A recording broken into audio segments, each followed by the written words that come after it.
Hi everyone. We're just going to wait a couple of minutes for the last people to log in, and then we're going to start everything for the Invest.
Good morning, everyone, and welcome to this Captive Review webinar, Managing Medical Spend, How Captives Can Help.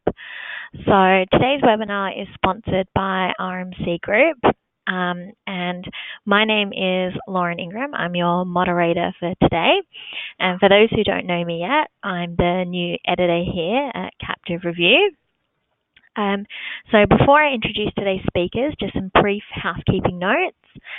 You can submit questions at any point during the webinar through the chat box on the right-hand side of your screens, and we'll have a Q&A at the end of the presentation.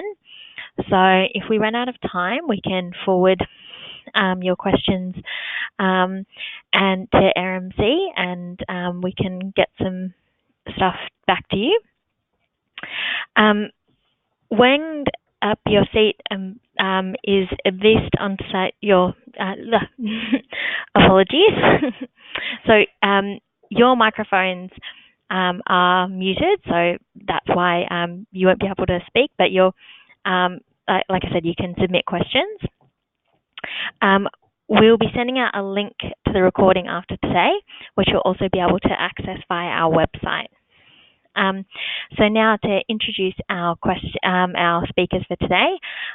Ryan is the president of RMC UK and a member of the board of RMC Group. For over 15 years, he has been regarded as an industry leader with significant technical experience.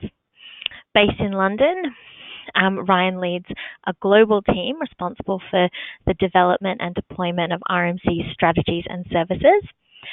Ryan has held various senior positions through RMC, working in the United States, Caribbean, and Europe.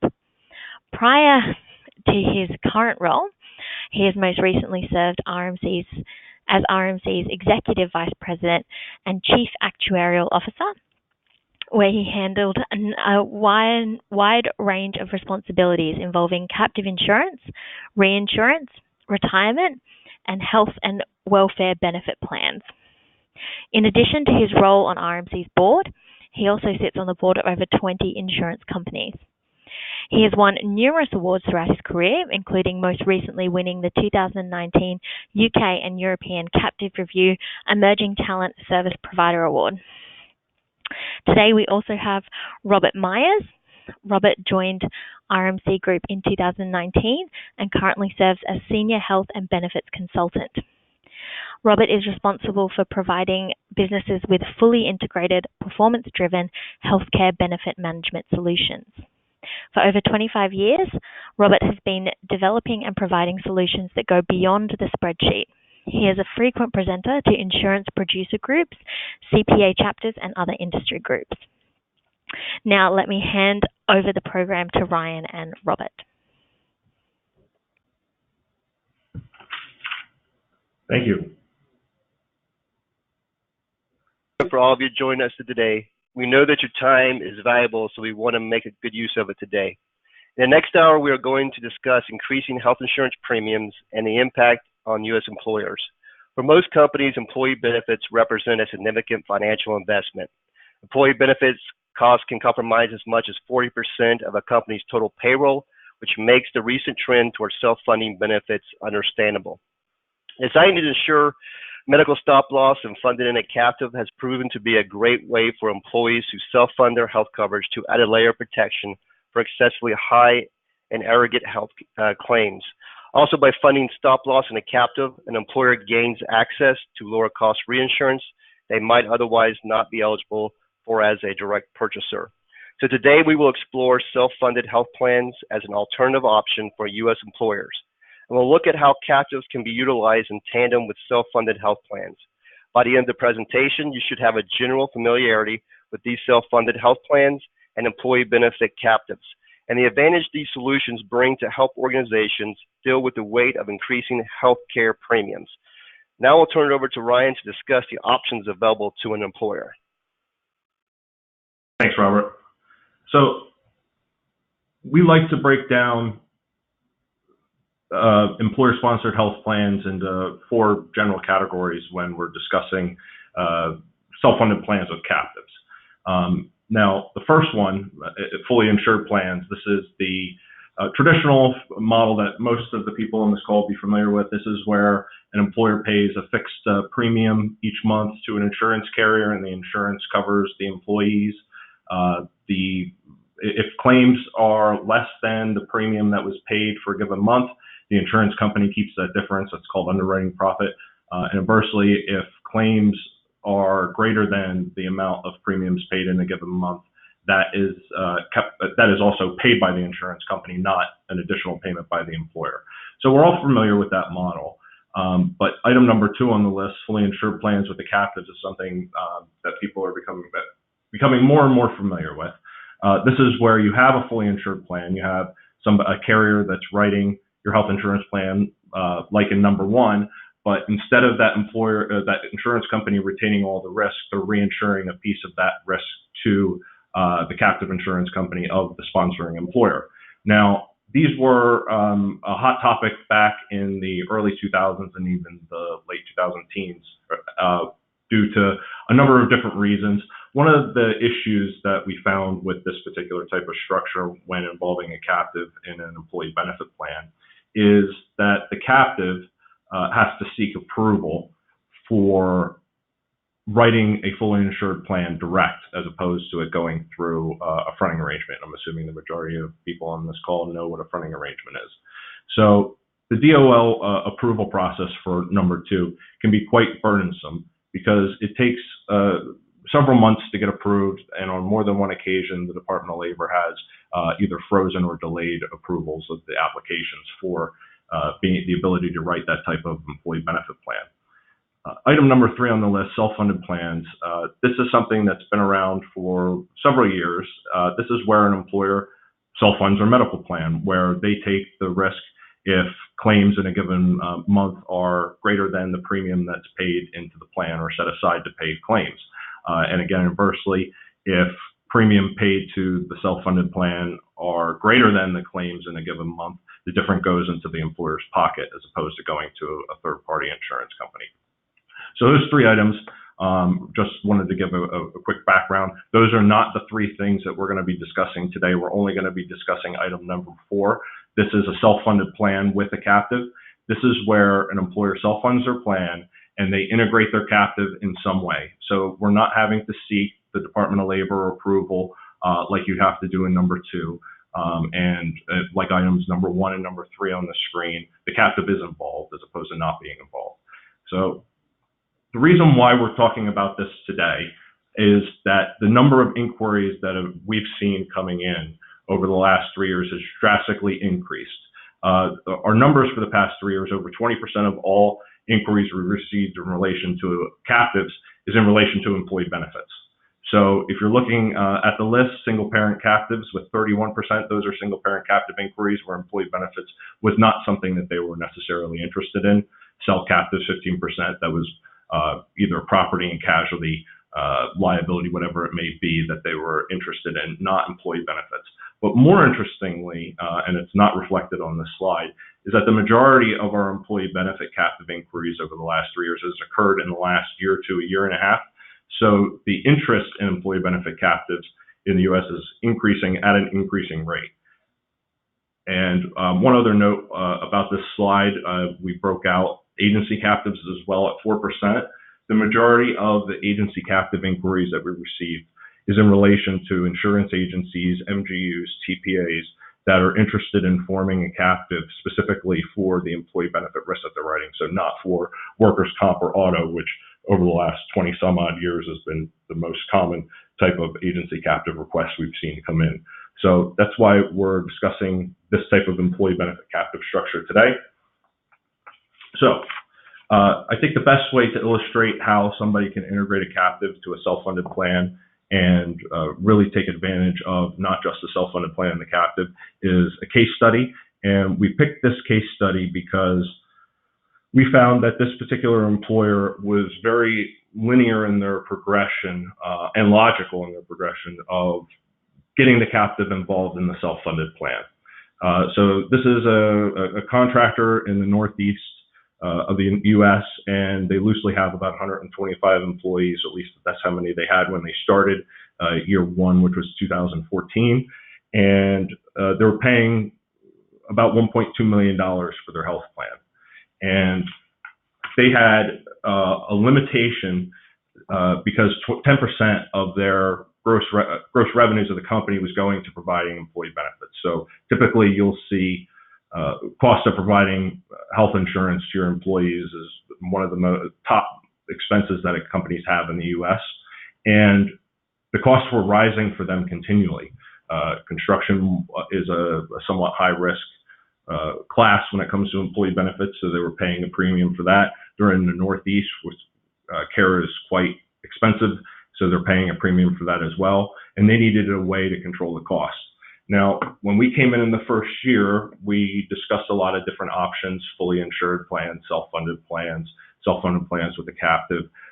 We looked at other cost containment strategies like putting in a multi-tiered network or putting in a multi-plan design, maybe use some risk segmentation for their poor performing office locations.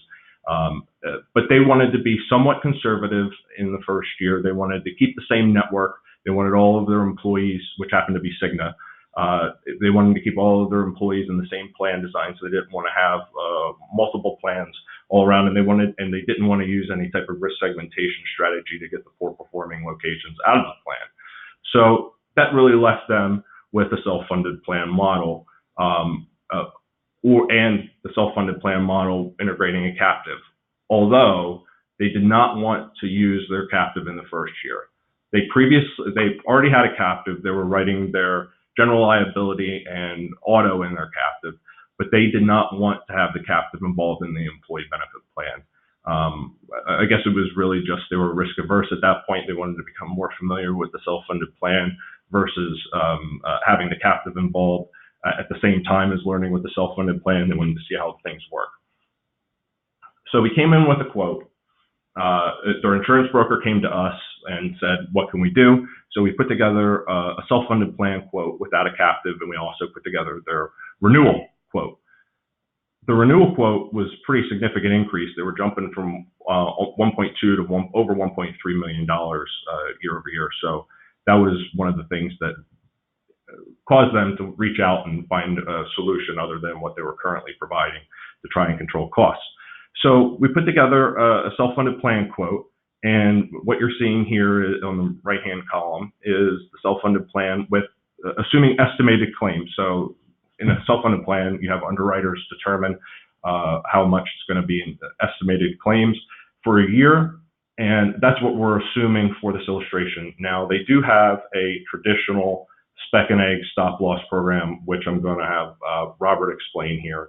But we projected to save over $470,000 based off of estimated claims.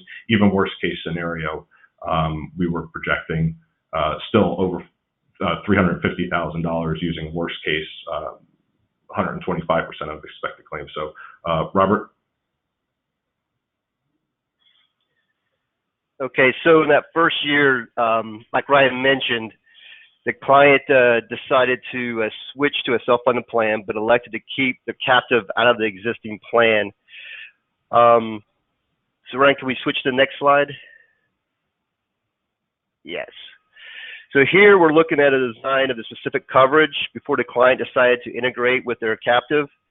And the specific coverage basically protects the employer in case a participant reaching more than a specific deductible. The specific deductible is a dollar amount that the employer must pay. The specific stop loss policy basically will reimburse additional expenses. So here we're looking at a $50,000 spec deductible. It also shows what happens based on 3 claims, all with different sizes. So as we take a look at this slide, we're looking at claim 1.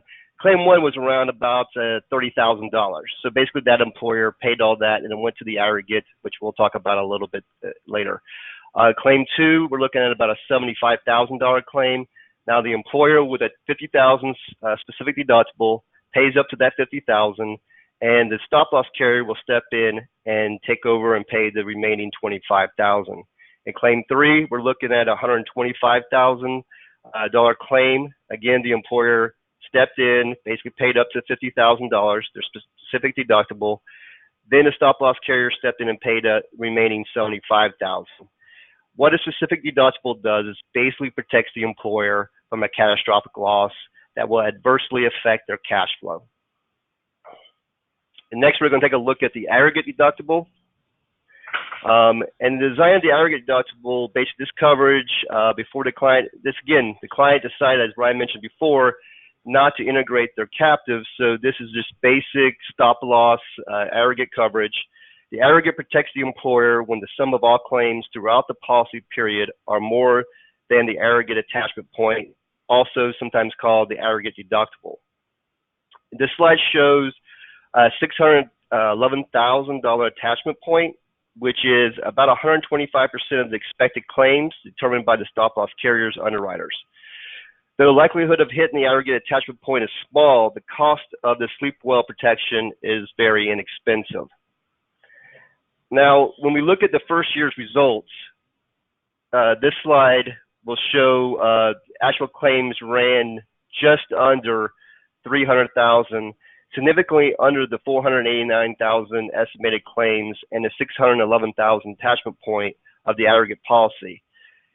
Since they use a self-funded medical plan, again, like Brian mentioned, the difference went into their pocket and not into the insurance company's pocket. In total, the company saved over $680,000 when compared to a fully insured plan.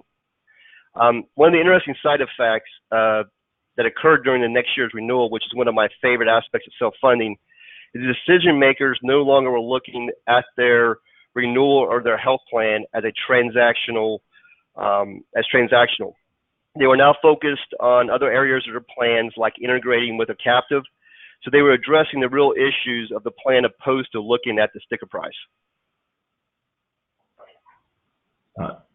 So I want to point out the reason why we're looking at year one, since this is a presentation on captives. The client decided in year two to start integrating their captive, and what you'll see on those slides where we showed the specific and aggregate in the prior years is the captive's involvement in year two is going to build off of those slides in respect to the specific and aggregate policies. So year two, they decided to integrate their captive, and this slide shows how they're integrating the captive in relation to the specific coverage. So we're not talking about the aggregate here. This is just the specific. And what we did was we went back to the carrier, the stop loss carriers, underwriters, and said, we want to increase the specific deductible from $50,000 or $75,000. We want the employer to take on more of the risk. That made the stop loss underwriters happy because they're taking less risk. They're just taking a higher threshold, or the employer's self-insured retention is increased, and that's putting more of the risk in the employer's pocket. So it's aligning the employer with the insurance company. And instead of the employer taking the full $125,000, which is where the stop loss carrier's deductible starts, the captive is going to write what's called a deductible buy down. So it's buying down that deductible from the stop loss carrier of $125,000 down to $75,000. So if you're going through the linear progression of these claims, and the first claim of $50,000, that's 100% paid by the employer. And then in claim two, which is loosely a $100,000 claim, $75,000 is paid by the employer. The remaining 25% is paid by the captive. $25,000 is paid by the captive. And then claim number three, in a catastrophic event, the employer pays the first $75,000, the captive pays the next $50,000, and then the stop loss carrier covers anything above that. Now, I do want to point out that the specific policy issued by the stop loss carrier has an unlimited limit. So if that person in claim number three, instead of having a $200,000 claim, had a $2 million or a $20 million claim, the stop loss carrier is going to cover anything above that $125,000 deductible. So that's how the employer is covered for those very significant catastrophic events. In terms of the aggregate coverage, we did the same thing. We had the captive issue a deductible buy down, or if you want to call it an attachment buy down. So in this scenario, the employer loosely had a $900,000 attachment point from the carrier, and we wanted to buy down that deductible from $900,000 to $700,000. So the captive is taking that $200,000 layer. So the employer takes the first $700. Anything above $700 to $900 is covered by the captive, and then the next million sitting above that $900,000 is covered by the stop loss carrier and the aggregate attachment policy. So I'm going to just take a look and see if there's any questions that anybody has. I know we're going through that quickly. Remember to use your chat feature if you have any questions that you want to ask, and or the questions feature if you want to ask them. Now, one thing I do want to point out, the employer originally did want to put a lower number for where the captive starts out at. So instead of the captive attachment starting at $700,000, they wanted it to start at $400,000. And we advised against that. The reason was because anything that you're doing in that layer below approximately 110% of the aggregate, or excuse me, anything below 110% of estimated claims, is really trading dollars for dollars with the captive. So you're going to be paying a dollar for a dollar worth of risk.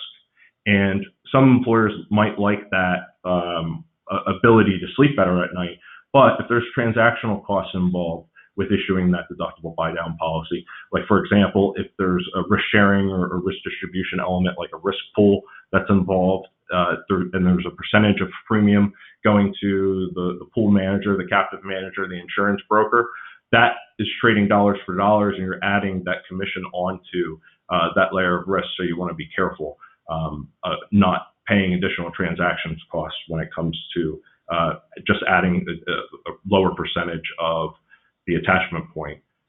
for the captive to issue the policy. Now, somebody asked the question, laser year 1 and on. So we will talk about lasers a little bit later, but there was no lasers in year 1 or year 2, and there was actually no lasers in year 3 of this particular program. A captive can certainly help with that, and we'll talk about that a little later, so we'll get back to that in a little bit. Thanks. So year 2 results. They had even better actual claims in year 2 than year 1 relative to the employee count. So in year 1, because of the cash flow benefit that they received by the self-funded plan, because they don't pay claims until they're incurred and reported, they were able to take those funds and invest that in high growth projects to grow the company. And in growing the company, they added more employees. So even though you're looking at a premium increase in line item A from $272,000 to $351,000, that is actually not a rate increase. That's just the annual premium increase because the number of employees increased. Their rate from year 1 to year 2 for that stop loss actually went down, relatively speaking. And I don't know if there's many employers in America that can say they actually had a rate reduction from year 1 to year 2. And then the claims went up, but their estimated claims had significantly gone up from year 1 to year 2, from I think it was just under $500,000 to over $600,000. So almost a $200,000 increase, but their claims only went up about $30,000. So that was the wellness programs that they used to help keep costs down when it comes to claims. Between year 1 and year 2, they took those savings and expanded their their wellness programs. So that's why you see in line item D, the vendor costs went up in year 2.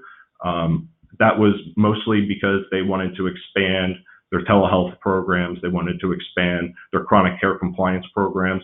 This is where we actively monitor their employees and make sure that if they have been flagged as having a chronic disease, that they're staying in compliance. So if somebody has type 2 diabetes, for example, and we pick up that we're not seeing them fill their prescription, a flag goes up, and we have some of our nurse practitioners and health navigators reach out to that employee, find out what's going on, try and get them back in compliance.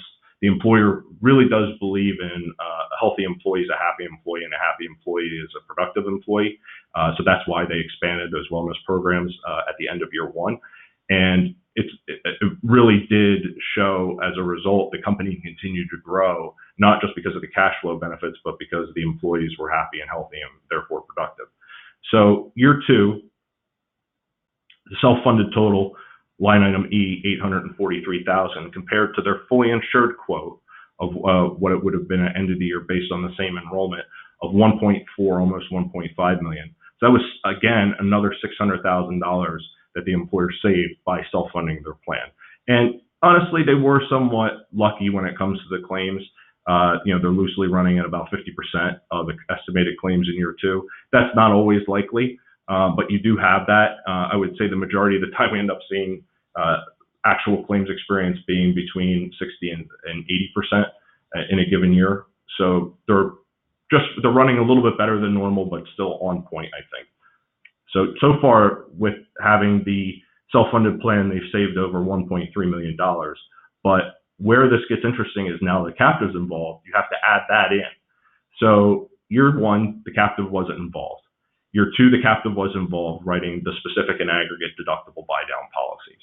So in total, for those deductible buy-down policies, the employer wrote a check to their captive for $1.1 million. And over the course of that year, they earned $10,000 in investment. Now, the premium did come in monthly, but they still earned the $10,000 on that investment.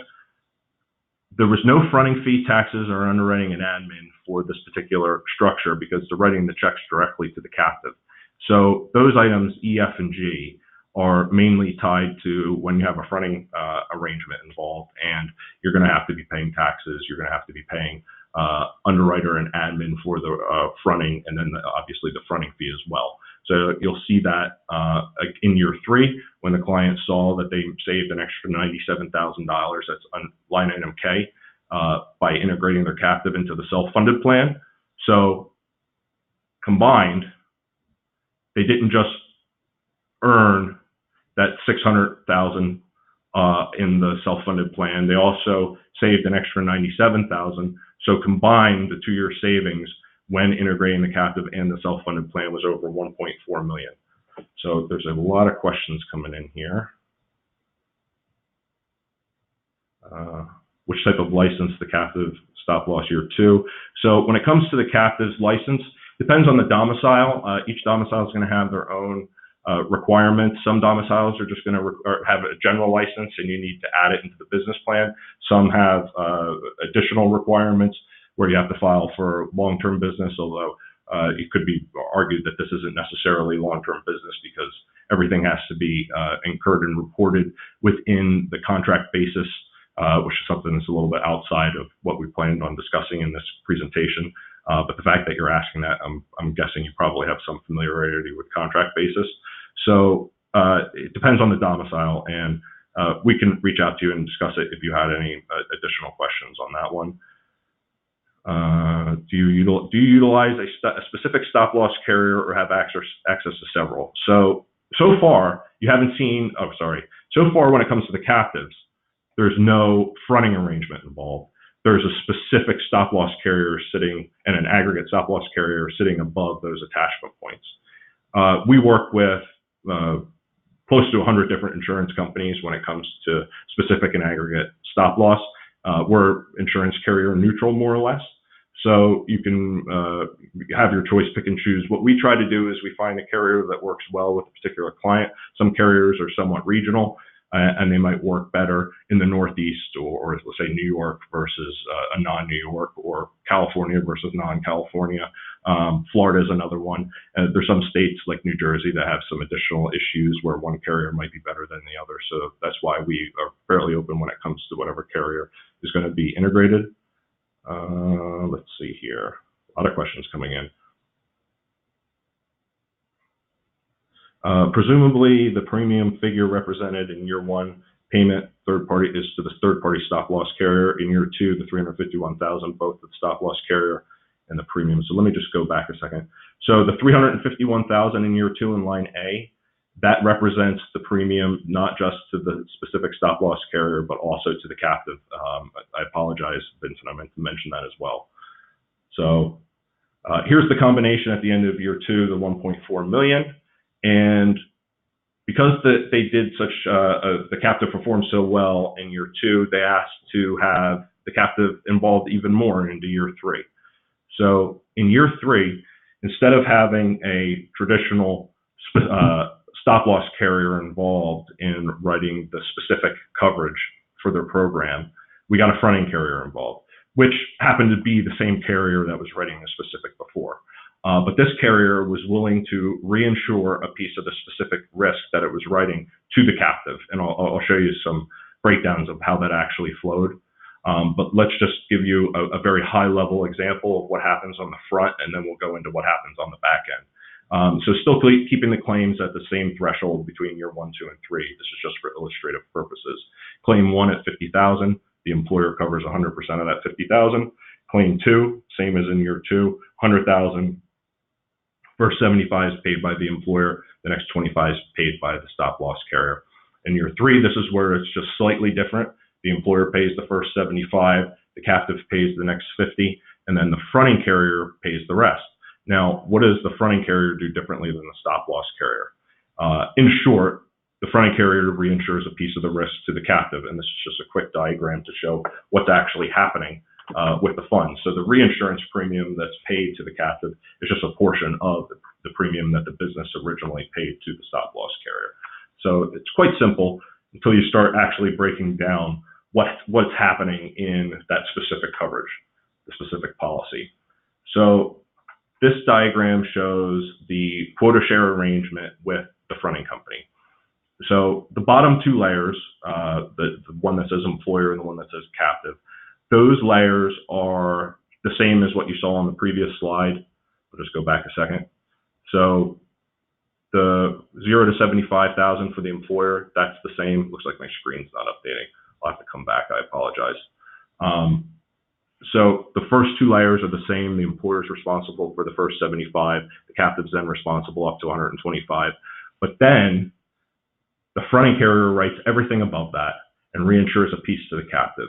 And that piece that's reinsured to the captive is B, captive 50%. So when they receive premium, they break down the premium for the risk that's underneath the $500,000, but above the employer's deductible of $125,000. So that $375,000 is the part that the captive is reinsuring on a quota share basis with the fronting company 50-50. In regards to the aggregate, the fronting carrier didn't get involved. The employer decided to drop their aggregate coverage from a traditional stop loss carrier, decided not to use the front, and they just had their captive issue the aggregate policy. So totally replaced it. This is something that we're seeing more and more frequently when it comes to self-funded plan with captives, is just having the captive write this piece. And then if they wanted to do some type of quota share, maybe you could go into a risk pool, and if they wanted to say cede out 50% of that risk, they could. But we're seeing more and more employers internalize this with their captive as opposed to sending it out, because it is somewhat of a profitable line of business. It's less than, a recent study, less than 3% of all stop loss policies issued have ever reached the attachment point, and it's something like 0.0003% have ever exhausted the $1 million limit. So it is usually a profitable line for a captive to write. So what's happened financially? Year 3, the premium's gone up to $404,000. Actual claims, again, they've had a stellar year, and I actually wish they didn't have a stellar year, because I'd like to show what happens in a year where claims exceed premiums, but unfortunately they had a good year. Administrative claims, all of the rates for the admin, the vendor, the premium, all of those remained generally the same. Again, it was the employee count from year 2 to year 3 went up, so that's why you're seeing some increase in some of these costs. So the total self-funded plan cost was $970,000 versus 1.7 from the traditional insurance fully insured model. So that's $800,000 that they saved in that year alone by being self-funded versus integrating the captive. And then when they integrate the captive, $130,000 was for the deductible buy down on the specific. The reinsurance premium, so line B, the $162,000, that's for the reinsurance coming in from the stop loss carrier for the quota share of the $500,000 excess of the self-insured retention. So they're receiving reinsurance premium from the fronting company. They're receiving direct premium directly from the employer for the aggregate and the deductible buy down. They also earned $44,000 in investment income. And I want to point out something when it comes to this investment income. That $44,000 is based not just on the interest that they earned in the given year, it's based on this funds that they saved, the underwriting profit, the $97,000, plus the premiums throughout the year at whatever interest rate they were earning. So that is where you start to see the value of a captive. That underwriting profit carries over from year to year for you to invest, and you're going to start seeing the velocity of compounding money in year 5, 6, 7, 8, and the investment income start to really take off as being one of the main income drivers for the captive because of this underwriting profit that you're realizing. Now, they had a fronting fee that they had to pay for the fronting company actually writing it, putting it on their paper, and then reinsuring a piece to the captive. There was associated taxes involved, and then the underwriter and administration of the program needed to be involved as well. Somebody had asked a question about the miscellaneous expenses. That includes things like extra contractual obligations that were paid that weren't covered under the stop loss contract, as well as some other minor fees, vendor fees, things like that, that were just ancillary to the overall program. And then claims, they had 41,000. So year 3, they had underwriting profit of 266,000. So combined in those 2 years, their captives produced 363,000 in underwriting profit that otherwise would have been paid directly to the traditional insurance carrier. Oops, sorry. So when you combine them all, you combine the self-funded plan and the captive year 3, it was over $1 million that they saved in the program versus if they were in the fully insured model. So over the 3 years combined, 2.4, almost $2.5 million this employer realized in self-funding versus the fully insured model.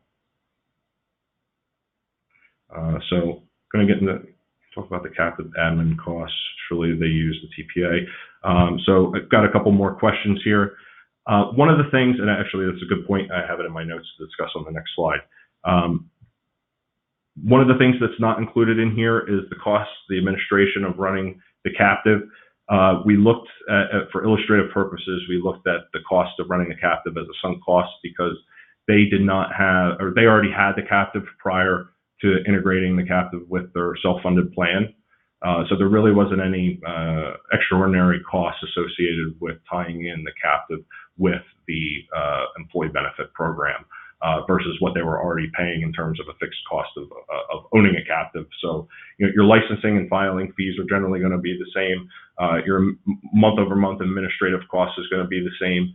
Your if you have a captive manager, like we don't normally charge a fee for drafting and issuing policies, but if you have a captive manager that does, you might see that becoming more an increased cost. You might also see the risk pooling or the if there's a premium, if the captive PPA charges a percentage of the premium, that's going to be one of those transactional frictional costs that you have to tie in. Just with this particular program, we didn't really see any of those, so that's why it's somewhat minimized. But if somebody wanted to set up a captive day one just for employee benefits, you'd be looking somewhere, and depending on the size of the employer. So if you have a multinational organization that has operations in more than a handful of states in the U.S., you might have a significantly higher cost versus a small to medium-sized employer, let's say less than $4 billion in gross, $2 billion in gross revenue. You're going to be looking, depending on all the bells and whistles that you add on, $100,000 to $200,000 in the first year, and 50 to 100, maybe 150,000 total for operation of the captive. So the fact that they were using the captive for things other than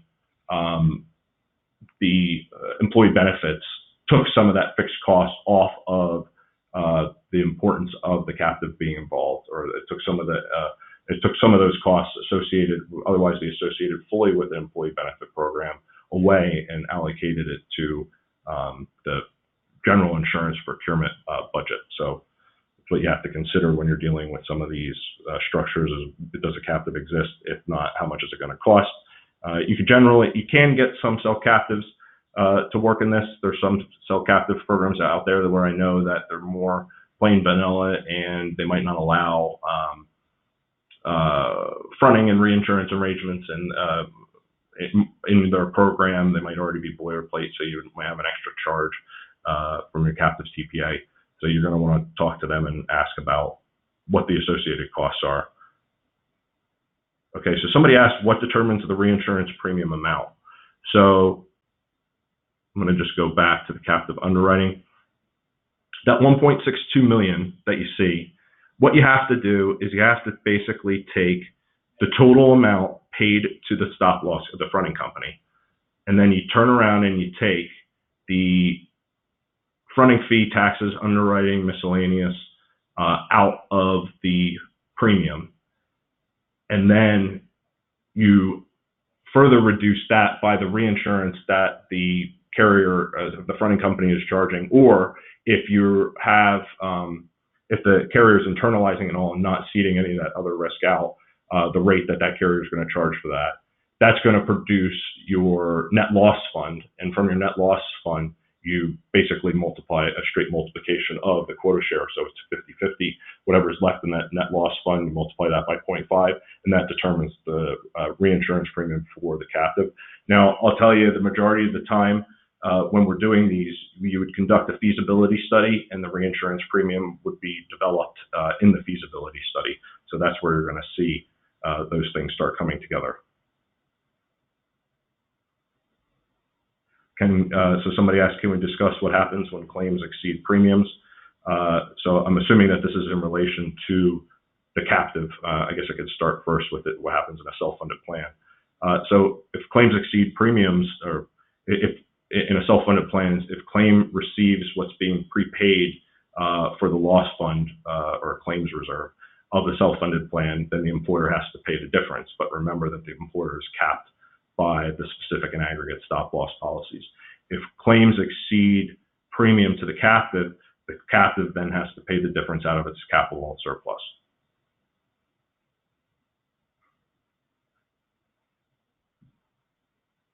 Okay, so some other items for us to consider.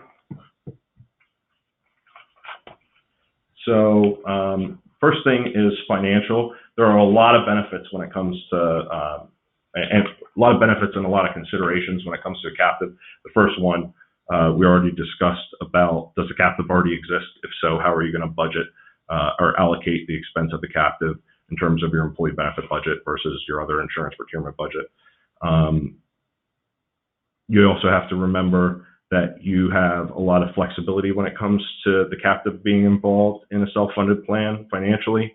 For example, the captive, you're going to be able to control your loss reserves or modify them if needed. So instead of a carrier having control, in terms of what the front is writing and what the stop loss carrier is writing, they were obviously going to have control. But the piece that the captive is writing that's starting to take away from the stop loss or fronting company, you're able to control the reserves on those numbers. So if you think that they're not adequately priced, you have your actuary come in and set the appropriate reserve numbers for you.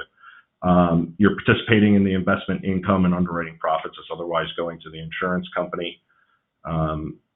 You're reducing removal of insurer's profits for the pieces that the captive's writing, more or less, the commissions, the taxes, risk charge, administrative charges. So there's a lot of pieces in there.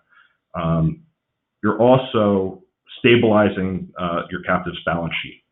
So when you're thinking about the financials of the captive, instead of just having, if you have this, in this case, the captive was writing the general liability and auto for the employer, you're adding another line of risk. So it's going to be able to stabilize.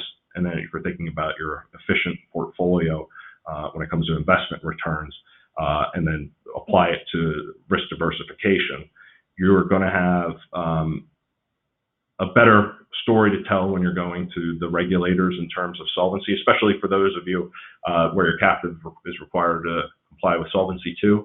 The regulators like to see diversified risk going into the captive, and especially if that risk doesn't necessarily coincide with the type of claims that you would see in some of the other classes, like if you have something that's a low frequency, high severity type risk in a captive, adding an employee benefit risk into a captive to provide you with something that's a little bit more high frequency, low severity. So it's giving you a little bit smoother of a risk profile. The regulators will like that when it comes to solvency. You're decreasing your company's total cost of risk as well. So that helps with your risk management and determining what type of steps you want to be taking in terms of financing the risks of the organization.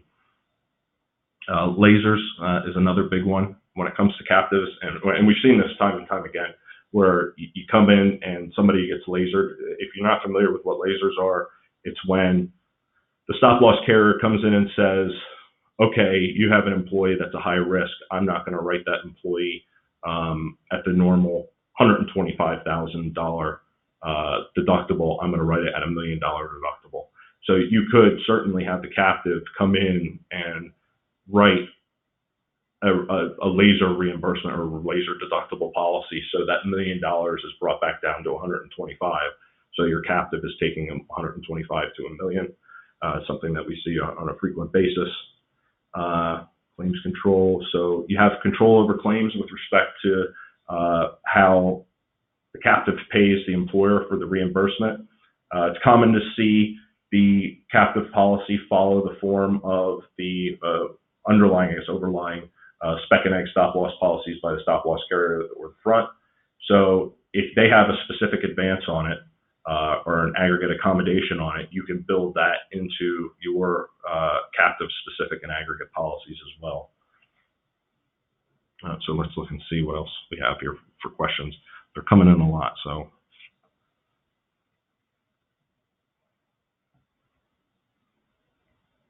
So another question on calculating the premiums paid to the captive in the buy-down scenario. Who did the calculation? So we have one of our actuaries calculate the premium when it comes to that. It's important for you to have that backing. Do we need Department of Labor approval for this structure? No, you don't need Department of Labor structure for this approval. So the Department of Labor issued a advisory in, I think it was 1995. I have the number here. I'll have to look it up. So they issued an advisory basically allowing this type of structure without there having to be a requirement to file with the Department of Labor with a self-funded plan. And again, going back to one of the earlier slides, that's because the self-funded plans are governed by ERISA, and you get it preempts state regulation to a certain extent. It doesn't preempt the carrier writing it, but if the carrier is not domiciled in the state that's writing it on the employer that's in the state, then you're not going to have to file necessarily with the state, and you're not going to have to file with the Department of Labor for that particular structure, because ERISA provides, in a sense, a broad sweeping ability for employers to self-fund their medical plans. So international benefits, so employers with international employee benefit programs, one of the things that you'll see is that I've seen in the last 2 or 3 years, or maybe 5 or 6 years, is employers are moving away from having bespoke employee benefit plans in each of the countries that they operate, and they're trying to levelize or normalize the employee benefit programs across the different countries. That could be for a host of reasons, just trying to provide level compensation depending on where you're at, et cetera.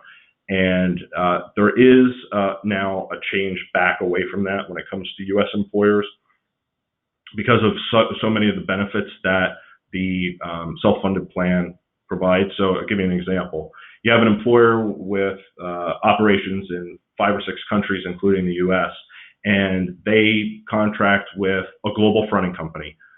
So it could be a number of different carriers, AIG, Zurich, Allianz, for example, and they write an employee benefit program that is somewhat consistent across all of the countries. Now, you are going to have some variations, like if you have operations in the UK, like where I'm at, we have the national health system, so you'd have more of a private health insurance product versus your normal major medical health insurance plan that you have in the US, but still trying to keep everything as consistent as possible. We're seeing employers moving away from that in the US and not having that global front right in the US. They're putting together a bespoke plan in the United States, and then the rest of the countries they're putting in through their global fronting program. So it's somewhat of a more recent trend that we're seeing. I think it's as employers are getting more and more comfortable with self-funding in America, you see it more commonly.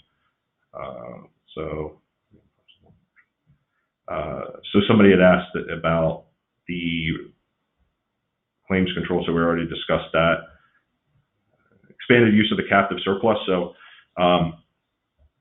they asked, is this a way to expand the use of the captive surplus? Yes. So in a way, if you have a captive with a good amount of surplus in it, you can write more risk in the captive in relation to your employee benefit programs, your self-funded plans, by maybe increasing that deductible if you could get the underwriters to do it from 125 to 200,000. And the captive takes a piece of that, so you're utilizing your surplus to write that additional risk. It could be that you negotiate with the fronting company to take more of that quota share risk. So instead of it being 50-50, maybe the captive takes 75%. So that's a way to expand the use of the captive surplus by taking more and more of that risk. So still going through, it's amazing, you guys have some really good questions here. What type of captive structures can you use? So you can use, there's a lot of different programs out there. This particular employer had a single, they had an incorporated cell captive. So they had an incorporated cell captive through one of our incorporated cell structures that previously existed. But you could certainly use a single parent captive if you prefer. There are cells that you can join depending on whatever insurance broker you're using or captive manager. They might have one program versus the other. Group captives is, like I mentioned earlier, a pretty big element when it comes to this. Although, back to the considerations, back to the considerations, we're seeing less and less interest in joining those group/risk pools because they want to try and internalize that risk as much as possible and have the captive retain that risk. So something to consider, joining an existing captive. So in year 3, was there a loss limit on the 50% share for the 125-500? So you have unlimited sideways risk when it comes to the specific policies. So if you have 10 employees have catastrophic events, you're paying that spread from 125 to 500 each year after year. It's a good question. And that's the same when it comes, now I apologize, there is something else that is, that they did purchase. This employer purchased what's called an aggregate excess of loss reinsurance contract, which limits that sideways risk. So once they reach the captive, this is not the plan, so you got to get rid of the 125% attachment point that we talked earlier. We're just talking about the captive. The captive has over 130,000, 130% of expected claims based off of the associated premium that was paid to the captive. Then the captive's aggregate excess of loss reinsurance contract kicks in. So there is that sideways coverage that they've stopped the unlimited sideways risk. Okay. Was there a capital contribution requirement? No. So this company had excessive capital and surplus already, so we didn't need to have that. Okay. So we've gone an hour now. I don't want to take up too much of your time. Can the captive write 100% of the specific stop loss, like it wrote 100% of the aggregate in year 3? So technically, the captive can write 100% of the specific stop loss, but remember, it's unlimited. So a lot of captives, especially in the early years, aren't going to have the capital and surplus to take that kind of risk. Because in year 1, you could have a $2, $3, $4 million claim. Somebody has some type of catastrophic event or high-cost disease that requires significant prescription and medical care. So you probably still try and purchase some type of reinsurance. But so you could have the captive write 100% of the specific and then reinsure a bit of it out to the reinsurance market. But it's not something that you see, less the larger employers in the U.S. or the Fortune 1000 companies. They probably have the type of capital in their captive where you'd see that as something that they're writing 100% of the specific. Okay, so here's our contact information if you wanted to reach out. And then also on the next slide is our information for the company if you wanted to check us out on the web. So I'm going to pass this back over. Robert, did you have anything that you wanted to add? Not this time. Okay. Lauren, are you there? Yep, I'm here now. Yep.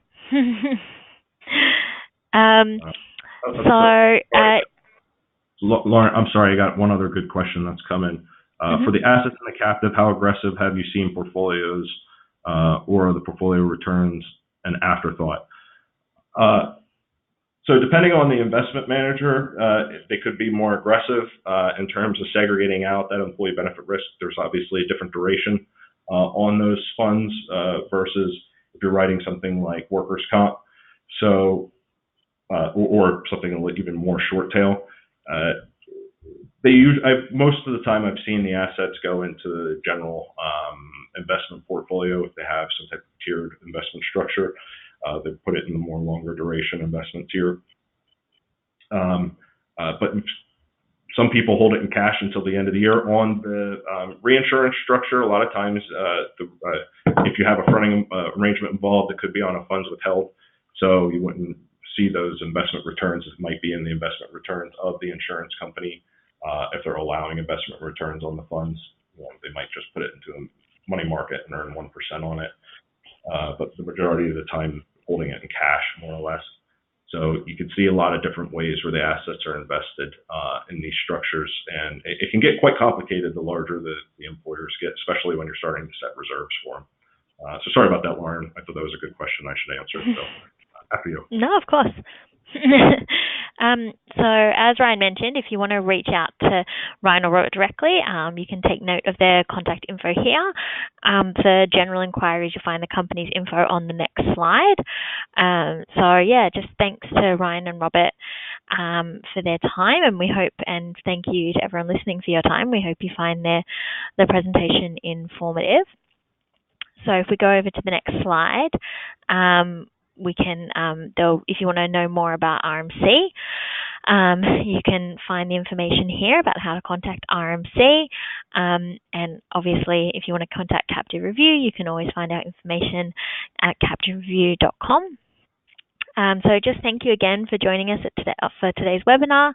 As I mentioned at the start, we'll be sending you a link to the recording in an email, and so that you can listen again if you wanted to. And thanks again to Ryan and Robert and to RMC for supporting today's webinar. And we hope to see you again soon at the next webinar. So thank you again, everyone. Thank you.